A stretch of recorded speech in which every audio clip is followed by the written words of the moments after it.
Hey, Michael, good to see you. Hi, Tom. Welcome back. Michael, Lisa, great to be on here with you guys. It's great to have you both. I know, Lisa, this is probably the latest in the show. We brought you in today. We had a lot going on there in the beginning, but always good to have you here for your expertise. Thank you. So, Lisa, maybe you want to set up this segment with Tom a bit and give it some, frame it before he goes ahead and jumps in. I'm happy to do that. I have the distinct honor of working with Tom regularly throughout topics that embrace the interests of our members in business and industry, which is half of the AICPA membership, and looking at how they integrate with the issues impacting public accounting firms as well. Tom and I touched base on all kinds of different topics, but I knew that he had recently had his finance leadership group at a meeting in our Durham office, and Tom loves to provide us information on what the top issues are that his particular constituency is talking about and thinking about. So I thought it'd be a fun conversation. We're going to talk about tariffs. We're going to talk about changing skill sets. And then we're going to talk about some new resources that we're both really excited to bring to the audience. So Tom, with that, why don't you catch us up on what your finance leaders are thinking about as we are all the way into August of 2025? Awesome. Well, and it's important for everyone to know that while this future finance group is a whole lot of really big corporate CFOs, we present all spring to state societies, our own conferences all over the country. So this covers the middle market as well. We poll our audiences frequently, and we're finding that these are pretty consistent regardless of the size of the enterprise. Now, the scale of what they're dealing with might be different, Lisa, but they're basically the same types of issues. And it's interesting because this one shows the movement since last December when we did this poll, but we updated this poll actually back in July. And so the need for new skills popped up to number one, as you can see, along with Gen AI and AI, which moved up. Accelerated digital transformation moved up. Innovation and growth is new to the scene. And we think that's because most of these corporate finance leaders, typically CFOs, could be a controller or CAO as well, but they're starting to turn their attention to helping the company innovate and grow and not just focus on cost, which actually embodies the changing role of the CFO. And then, interesting enough, talent moved down to number 5, although they would say it's not because it's deprioritized, it's just because the other pieces rose up in terms of what they had to deal with. I'd say from my lens, talking with members primarily in public accounting, a lot of these issues overlap. Obviously, a lot of conversations going on about how to upskill, how to reskill, how to bring emerging professionals faster up the value chain using technology, using Gen AI, and helping them deliver value to the clients more quickly. So definitely overlap there. Innovation and growth. Yep, we talk about that.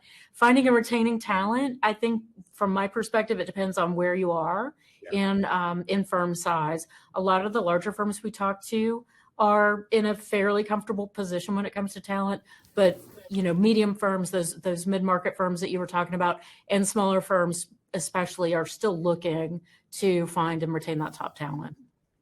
And then I would also add real quick that for the public accounting folks out there, this is a voice of customer. So what you can do is take this and use it to ask them what are their top issues. So then you can start to track kind of what's keeping them up at night, and that gives you a good place to start a good conversation.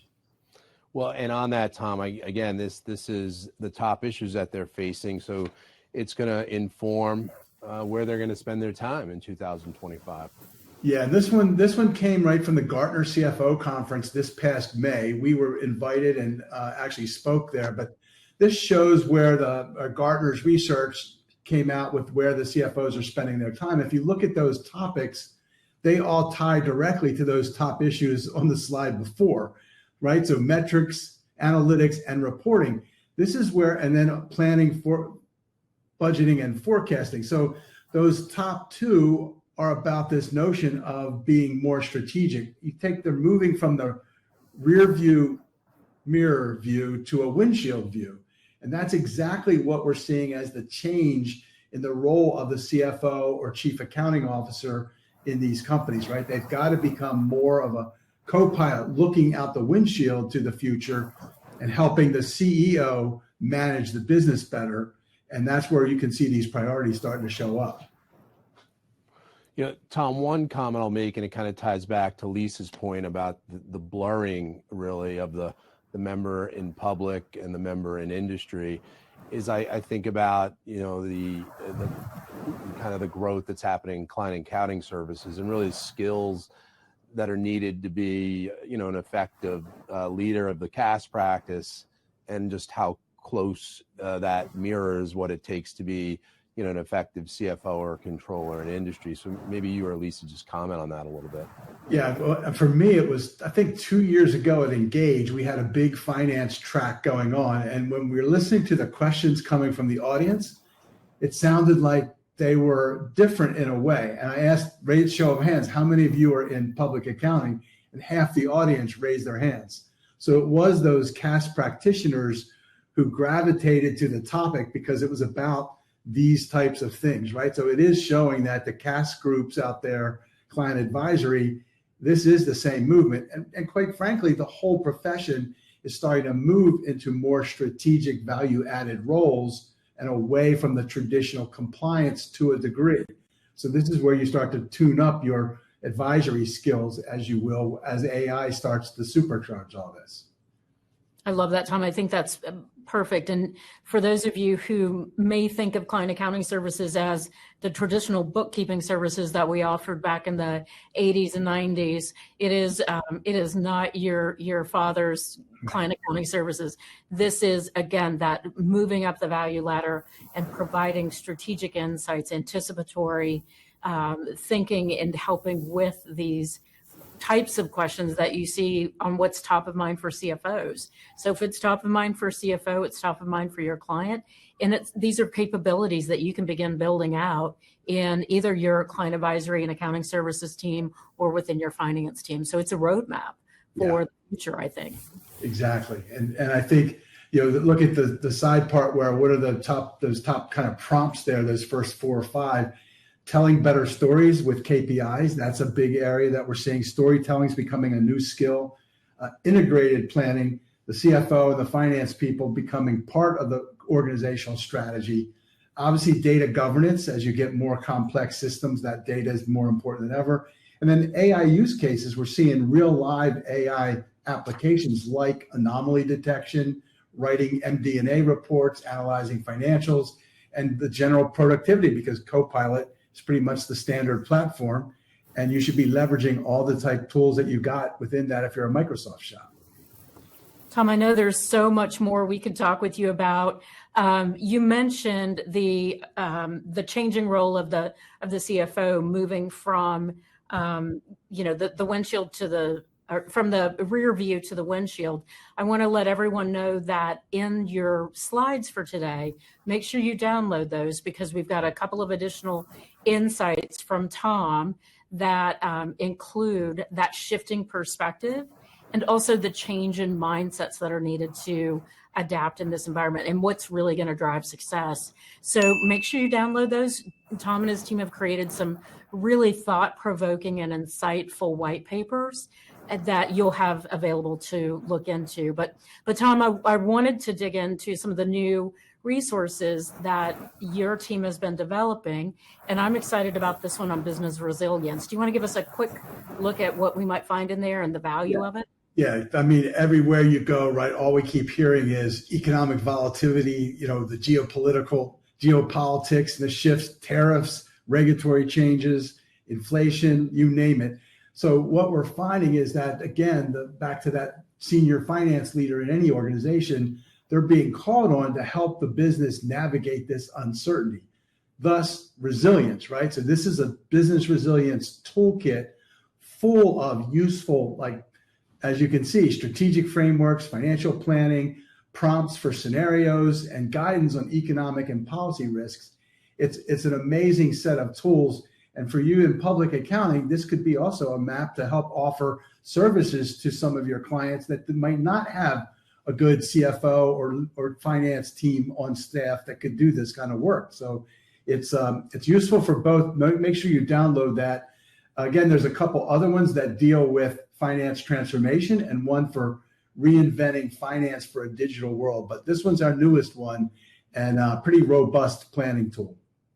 What I love, Tom, is that if you look at this resource, I was running a small $6 million retail operation before I joined here. I didn't really have instant access to a risk heat map.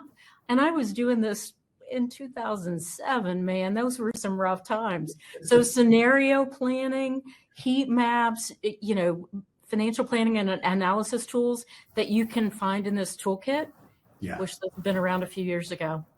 Yep, absolutely. We're pretty excited about that. And then we can talk about the tariff piece next, because that's the other one that's on everyone's mind. You obviously heard Melanie and Rachel talk a little bit about that in the policy update, but we worked on this guide. There's a whole basically website dealing with tariffs. So that's something that you can use. It goes in tandem with the business resilience toolkit, but you'll see about insights on tariffs, mitigation strategies, real world case studies, and then obviously planning tools. And this was co-created actually with our friends up at CPA Canada, but it's a nice resource to help you navigate all this fun stuff going on with tariffs right now. So Tom, you mentioned that you had your finance leadership group in July. What were they saying about tariffs? Are they trying to absorb the cost? Are they thinking that a few more months they might have to start passing them along? Did you get a sense? Yeah, this was a big topic at Gartner CFO in May. It was a topic at our CFO, our future finance group. And most of them, by far, when we poll them, are trying not to pass on the tariffs. The other piece they're doing is they've obviously learned the supply chain management from COVID. That's when they first got the shock. And now they've learned how to work their supply chains more flexibly.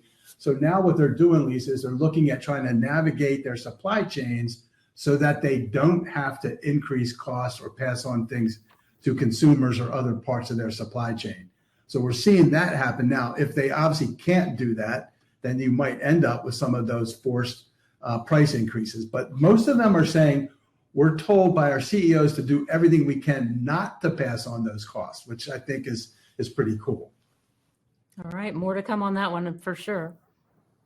And then this one we're real excited about. Go ahead, Michael.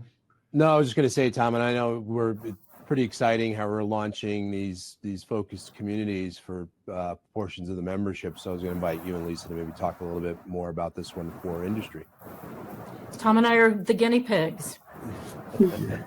That's why he's here. And we got business and industry in that mix. So for all of you out there that are business and industry members, jump on the community now and hook up with me. I'm on there. And I'll post these resources that we talked about today. I'll post them in there in that business and industry. I think we call it the corporate finance community. So look for that community and sign up. Lisa, talk about your side. Yeah, so we're starting on the public accounting side. We are starting with PCPS, which is the private companies practice section. It's a practice management focused center for firms to belong to. And if your firm is a member of PCPS, then you can join our community.